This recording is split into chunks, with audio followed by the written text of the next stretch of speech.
పురాణాల్లో చెప్పినట్లు బ్రహ్మాస్త్రానికి సమానమైన మరో ఆయుధం భార్గవాస్త్రం. విధ్వంసంలో బ్రహ్మాస్త్రంతో సమానంగా ప్రభావం చూపిస్తుంటుంది. ఇప్పుడు ఇండియన్ ఆర్మీ చేతిలో ఓ భార్గవాస్త్రం ఉంది.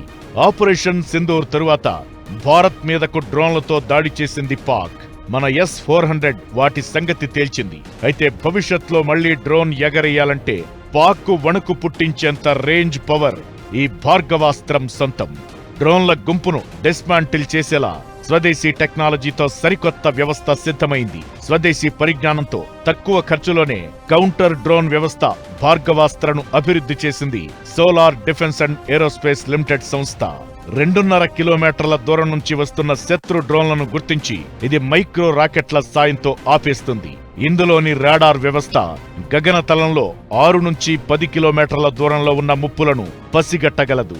తొలి లేయర్లో అన్గైడెడ్ మైక్రో రాకెట్లను పెట్టి 20 మీటర్ల పరిధిలో ఉన్న డ్రోన్ల దండును నాశనం చేసేలా దీన్ని రూపొందించారు. రెండో లేయర్లో గైడెడ్ మైక్రో మిస్సైల్ను ఉంచుతారు. ఇవి లక్ష్యాలను అత్యంత ఖచ్చితత్వంతో గుర్తించి డిస్మాంటిల్ చేస్తాయి.